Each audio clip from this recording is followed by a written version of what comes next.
Hi everyone, welcome to the Cheating Wife Stories Tales. Thanks for joining us. Today we've got a brand new story to share with you, so let's begin. I just found out that my fiancée slept with another guy while telling me to take it slow. She said her friends convinced her. Hi, I am James and I'm 25 years old and I met my fiancée, Sophia was 22 years old last fall. I met her at my friend Alex's birthday party, which I initially hadn't planned on attending because I had an early shift the next day. However, Alex insisted, assuring me there would be interesting people, so I went. The party was pretty chaotic, and I was feeling pretty detached, when suddenly a girl appeared with Alex's girlfriend. She was stunning, not in an artificial Instagram model way, but naturally beautiful, with big green eyes and a captivating smile that made me forget what I was saying mid-sentence. After introductions, Alex left us alone in the kitchen, and in that 3-hour conversation, we connected instantly. She was intelligent, worked at a downtown marketing agency, shared my love for true crime podcasts, and had a uniquely charming laugh. By the end of the night, I knew I had to see her again. I got her number, straightforward, no games. The next day, I texted her, waiting until the afternoon so I wouldn't seem desperate, and suggested coffee that weekend. She agreed, and our first date was as enjoyable and genuine as that first conversation. I thought, I can't mess this up. This could be really special. From the start, I was upfront about my intentions. At 27, I was done with casual flings and looking for something real. On our second date, I let her know I wasn't seeing anyone else and didn't intend to, which she appreciated, as she was also looking for something serious. After our third date, I even invited her to Sunday dinner at my parents' house. In hindsight, maybe it was too soon, but I was enthusiastic. My mom texted me afterwards saying she thought Sophie was the one. If only she knew how I already felt. The first few weeks were amazing. I planned dates that went beyond dinner and a movie. They were tailored to her interests.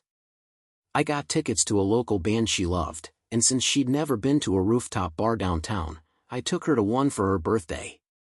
I was putting in the effort. However, things got complicated physically. Whenever we started kissing and it seemed like things might progress, she'd stop, explaining she wanted to take things slow. She valued what we were building and didn't want to rush intimacy without a solid emotional foundation. I respected her boundaries completely. I never pressured, complained, or made her feel bad about it. In fact, I admired her wanting to prioritize emotional connection. During this time, opportunities arose with other women. A coworker, Taylor, flirted openly and even asked for help moving one weekend. A friend's roommate also made her interests clear after a party.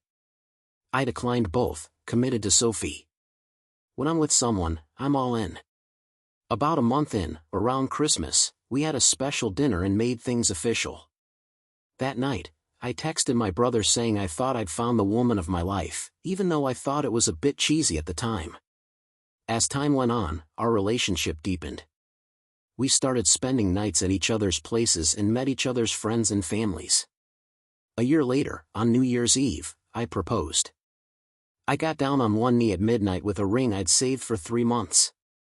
She accepted tearfully and soon Instagram knew. We even started planning our move-in together, visiting apartments, and discussing details like TV placement and whether my gaming setup would fit in the spare room. I cleared half my closet for her stuff, reserved a bathroom drawer for her makeup, leaving only my basement as my personal space for NFL games and video games. I was already thinking about how we could rearrange it, maybe a couch instead of my recliner so she could relax while I watched games. Sophie's friends, Zoe, Emma, and Bella, were over at least once a week, integrating seamlessly into my routine. Zoe brought snacks, Emma always asked about my fantasy football team, and Bella even helped clean up after dinner. I felt lucky Sophie had such kind, close friends. Their detailed questions about our dates, gifts, and even the level of intimacy, I interpreted as support. Like any couple, we had minor disagreements, usually about trivial things like dishes or how long she took to get ready. But overall, I considered our relationship strong and stable. Last month, we attended a college friend's wedding at a fancy vineyard. I wasn't thrilled, barely knew the couple, missed the Patriots game, but I wanted to be a good fiancé and showed up in my best suit. Sophie, radiant in a blue dress, captivated everyone, and I felt proud. By the end of the night, seeing her by my side, I felt satisfied knowing everyone at the wedding wished they were in my shoes. However, an awkward situation arose during the reception. I went to the bar for drinks, and when I returned, a tall guy was talking to Sophie. While it didn't initially seem strange, something in his gaze and her demeanor made me notice her discomfort. As I approached, the conversation went silent, and the tension was palpable. Introducing him, Sophie called him Josh, a college acquaintance, almost dismissively. Yet, Josh kept giving her insistent looks while she avoided eye contact. I figured there might be some unresolved academic history, but I brushed it off and joined another table for dinner. I didn't see him again until later, in the bathroom line. We made awkward small talk about the food and the band, but then he asked to speak privately, saying he had something important to tell me. We stepped out onto the small patio, and that's where he dropped the bomb. He told me he knew Sophie from Tinder, not college, and they'd hooked up multiple times last Christmas, right when she and I were taking things slow because she supposedly wasn't ready for intimacy. My first reaction was to want to hit him, but he seemed genuinely uncomfortable telling me this, like he just wanted to do the right thing. He showed me his phone with old Tinder conversations between him and Sophie from that December, even some messages after their encounters. The dates lined up perfectly with the beginning of my relationship with her. Josh explained he had no idea Sophie was in a serious relationship. He'd learned about our engagement when he saw her at the wedding wearing the ring and felt he should say something, especially after hearing her refer to someone as friends from college, which was completely false. He made it clear he wasn't looking for trouble, and that's why he decided to tell me. Before I could process it, he gave me his number and said I could contact him if I had any questions. Then he left, leaving me stunned, trying to comprehend what I'd just heard. I spent the rest of the wedding in a daze. Sophie kept asking what was wrong, and I, unable to look at her, told her I had a bad headache, my mind reeling with the thought of her making me wait, claiming she wanted our first time to be special and meaningful. While she was sleeping with a stranger from Tinder, the drive home was excruciating. She tried to make small talk, and I gripped the wheel, fighting the urge to confront her right then. But I knew it wasn't wise to argue while driving. I needed time to organize my thoughts. Back at my place, I made an excuse, something about checking my fantasy football lineup, and retreated to the basement.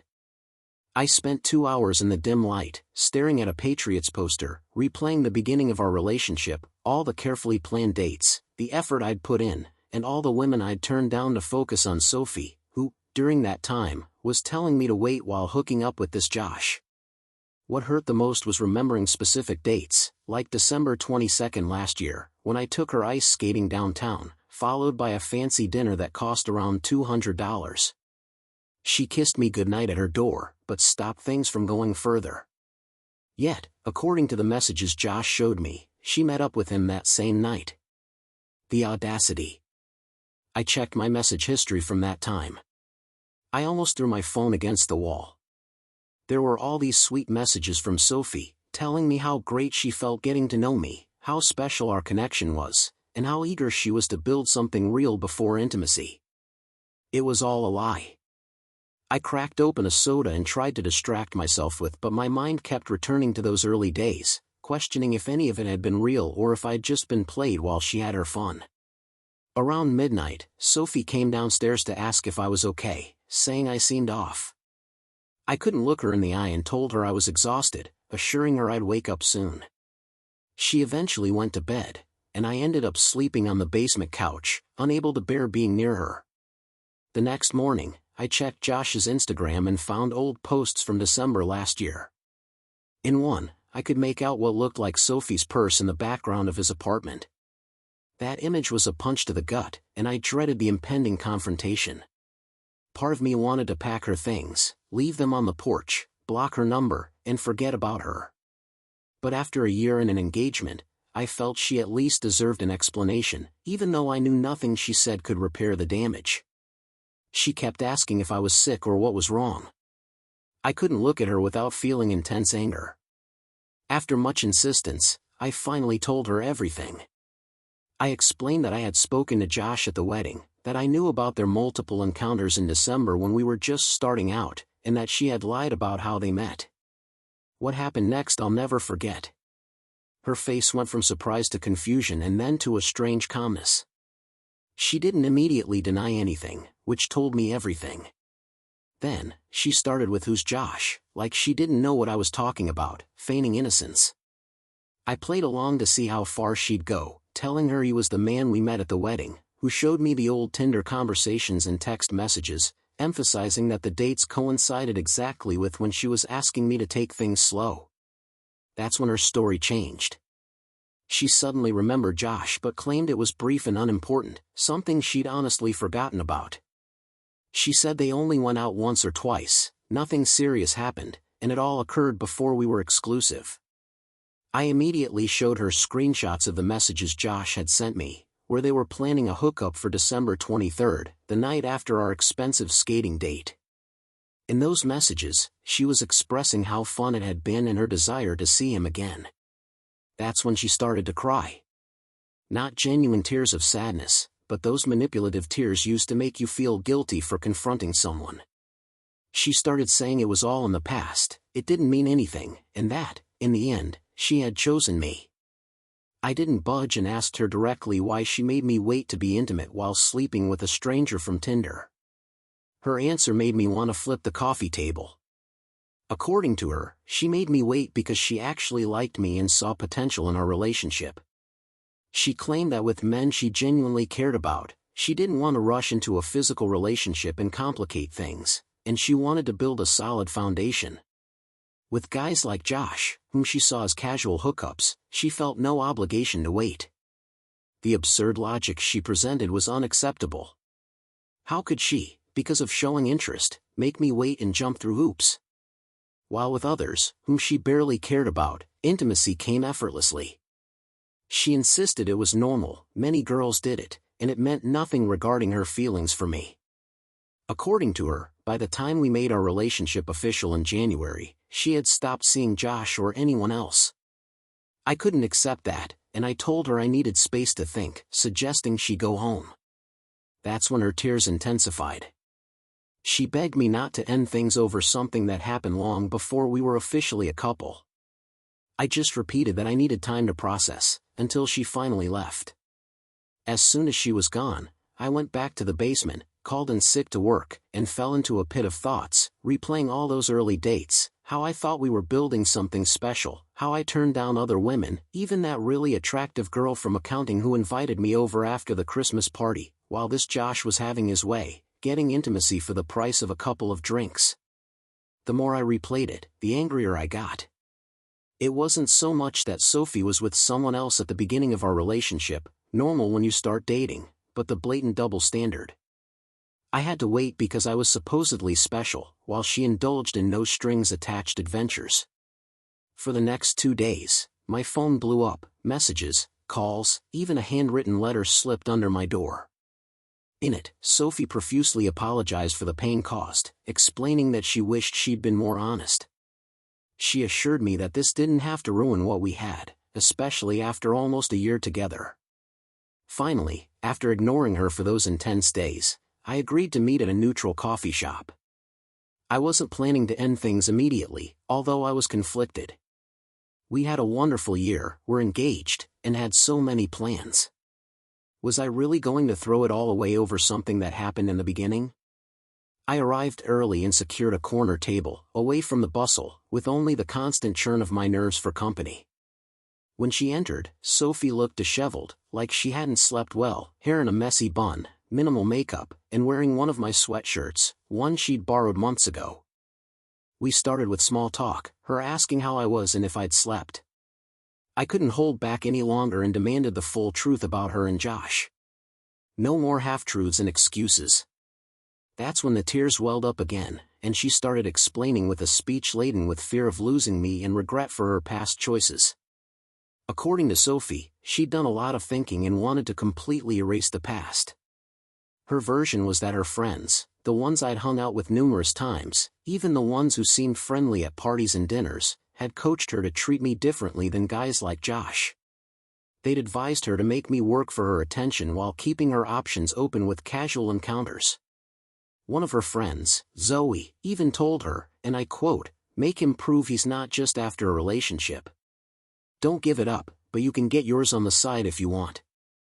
Hearing those words, my anger flared so intensely, I almost blacked out. These same friends seemed to have conspired to manipulate my feelings, while Sophie felt like it was perfectly natural. However, she insisted her relationship with Josh was limited to those early encounters, before we were official. She claimed that once we formalized our relationship in January, she cut off all contact with him and hadn't seen him since. She tried to justify it by saying that I, too, had dated other women before we were official, while she had supposedly been 100% into our relationship. I reminded her that, from our first date, I was all in on her, turning down other opportunities because I believed we were building something special. The real difference, I pointed out, wasn't that she'd had any encounters early on, but the double standard of making me wait while she engaged in no-strings-attached flings. That's when she offered logic so twisted it nearly made my head spin. She claimed to have been obsessed with me from the start, and for fear of scaring me off or appearing too attached, she decided to make me work for her affection. She admitted the strategy was immature, but she did it because of how much she felt for me. She also declared she didn't care about my past relationships, because, for her, what mattered was that, in the end, I had chosen to be with her. "I've always been faithful to you," she emphasized, downplaying anything that happened before we were officially a couple. As I sat there, overwhelmed and feeling like the world was crumbling, part of me wanted to believe her. Maybe I was overreacting. After all, the custom of dating multiple people before committing was common. But another part couldn't shake the feeling that our relationship had been built on a shaky, twisted foundation. I needed to know if there was anything else hidden, anything she hadn't told me. I asked her directly if there was anything else about her and Josh I should know, warning her that if I found out anything later, our relationship would be over. Looking me dead in the eye, she replied, "I've told you everything. Josh and I hooked up in December, before we were official. As soon as we committed in January, I cut ties and I've been 100% faithful to you. I swear on my life." Even though I didn't break up with her right then, I told her I needed more time to think and suggested she go home. Her relief was palpable. She seemed to think she could still fix things. However, a plan was forming in my mind. Talk to Josh and get his side without Sophie's version clouding things. That night, back at my place, I retreated to my man cave, reclined in my chair, and half-heartedly watched the NFL game. Despite Sophie's constant messages, I ignored them and instead looked up Josh's number. I sent him a simple message, "Need to talk to you." There's more to the story than Sophie told me. The reply was almost immediate. We agreed to meet the next day after work for drinks. I met Josh at a dive bar, far from downtown, strategically chosen so Sophie and her friends wouldn't find out. He was already there when I arrived, and although it was weird sitting across from the man who'd been involved with my fiancée, I could tell he was also uncomfortable. We ordered drinks, and I told him what Sophie had said, that their only involvement was limited to those days in December and that she hadn't had any contact with him since January. Josh's reaction was immediate. He practically choked on his drink and slowly shook his head. "Look, I'll just tell you. She's still lying," he confessed. A knot formed in my stomach, his voice confirming my worst suspicions. Josh explained that he wasn't looking for anything serious during those days. He then revealed he had 2 kids from a previous marriage whom he saw only on weekends, and when he had free time, he just wanted to have fun without attachments. The blow was unexpected. The idea of Sophie getting involved with a man actively parenting while telling me she was building something special with me was almost laughable, if not so painfully infuriating. Josh showed me text messages from February 16th, 2 months into our official relationship, where Sophie had contacted him first, saying how much she missed him and planning a hookup. The evidence was clear. On February 16th, she had initiated contact. Sophie had told me she needed some time to herself, a few days of personal space to sort out her thoughts, and I, in my head, was already imagining she was going to leave me. I even bought flowers and prepared a romantic dinner for when she was ready to talk. But while I was in that whirlwind of insecurity, she was with Josh. Josh, with a genuinely apologetic expression, told me that according to Sophie, you two were having problems and were basically on a break. The situation was getting more complicated. There was never any talk of a definitive breakup or seeing other people. Sophie had just asked for personal space for a week. This discrepancy left me perplexed because it wasn't a break or a temporary split. It was a complete betrayal, with painful additions. The real stab came when Josh, scrolling through his message history, showed me texts where Sophie described me as the boring guy I date for financial stability and because he treats me well, although, at the same time, she assured him I was the love of her life, the most attractive man she'd ever met. On the one hand, I was husband material, on the other, merely a convenient option. Josh confessed, with regret, that when he learned at the wedding that I was her fiancée, he was devastated and convinced that no man deserved to be deceived like that. It turns out, while I thought she wanted to take things slow, during those times she claimed to be busy at work or enjoying a night with friends in December, she was going straight to Josh's place. The final blow was the February encounter, just 2 months into our exclusive relationship, when the indiscretion became a palpable betrayal. By the end of that fateful meeting, I knew I couldn't continue. Josh and I, sharing the bitter experience of being deceived by the same woman, ended up connecting in a strange way. We exchanged numbers, and he offered me a ride home. Fury transformed into an overwhelming emptiness. Every I love you, every future plan, every moment built on lies became unbearable. Back at my place, I went straight to the closet and gathered all her belongings. Clothes, toiletries, photos, gifts, everything. I packed it all in trash bags, not even nice boxes, because that's what my relationship was now, trash. I sent her a message with a picture of her things and 4 blunt words: "It's over, get your stuff." Sophie called immediately, but I didn't answer. Her messages of question marks and pleas were met with a cold. Talk to Josh about February, don't contact me again. She unleashed a flood of calls, voicemails, and texts, crying, apologizing, and justifying. She argued that the February incident was a one-time mistake, that she regretted it immediately, that she felt confused and scared by how fast our relationship was moving. Excuses upon excuses, failing to mitigate the damage. I decided not to respond. I silenced my phone and locked myself in the basement, firing out my game console and cracking open a soda. For the first time in days, I felt an unsettling peace from having made an irrevocable decision. An hour later, Sophie showed up at my door, crying and banging desperately. I indifferently opened it just enough to shove the trash bags out and slammed it shut. She completely lost it, yelling through the screen door that I was making the biggest mistake of my life and that, besides, I didn't deserve her affection. That's when she uttered a sentence that changed the dynamic. "I'm going back to Josh, at least he knows how to treat me." I couldn't help but laugh and, cracking the door open slightly, I reminded her, "You know Josh has 2 kids from a previous marriage, right? Have fun playing stepmom." The expression on her face, first furious, then utterly surprised, said it all. After that brief exchange, she resumed sobbing and yelling for almost half an hour before finally leaving. Once alone, I picked up my phone and called her parents, who had been financing a large part of our wedding. I didn't mince words, explaining that the engagement was off because their daughter had been cheating on me since the first 2 months of our relationship and had lied blatantly until Josh revealed it to me. Her father, a man of traditional, conservative values, was quick to express his shame and anger, even apologizing to me. He later cut off the rent payments for the luxury downtown apartment she occupied, making it clear that if she couldn't be honest with her fiancé, she didn't deserve it. Then I contacted the wedding venue, the caterer, and all the vendors, canceling everything in time, thankfully without accumulating too many non-refundable deposits. It's been 2 weeks since that day. I've blocked her number, her social media, and warned mutual friends that I don't want to hear from her. Some might say I was cold for not giving her a chance to explain in person or for avoiding a final conversation, but what was left to say? She lied repeatedly, cheated, and even bad-mouthed me to the man she cheated with.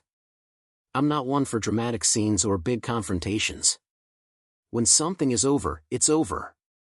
Instead of wasting energy on anger or revenge, I decided to focus on myself. I've been spending time in my man cave, watching football, playing video games, and meeting up with some guys from my fantasy league on Sundays. Their support has been crucial. Ironically, though, football season is almost over, and when the games are done, I have no one to blame but her. Still, I'm grateful I found out before marriage, a house, or kids. I dodged a bullet, and for that, I'm thankful. The most ironic thing is that Josh and I, despite being victims of the same game, now hang out occasionally. He's a good guy, and his kids are great. We even went to a sports bar to watch a game, and recently, he introduced me to a very attractive coworker. We're taking things slow for now, but it's comforting to see that life goes on. Sophie, of course, hates that Josh and I are friends now, and that, somehow, makes me even happier. Finally, I want to thank everyone who has shown their support. Reading the comments made me realize I'm not overreacting, and I'm fully committed to never having her back in my life. She even tried showing up at my work to give more explanations, but I'm done tolerating her lies. And yes, for those wondering, Josh and I are still on good terms.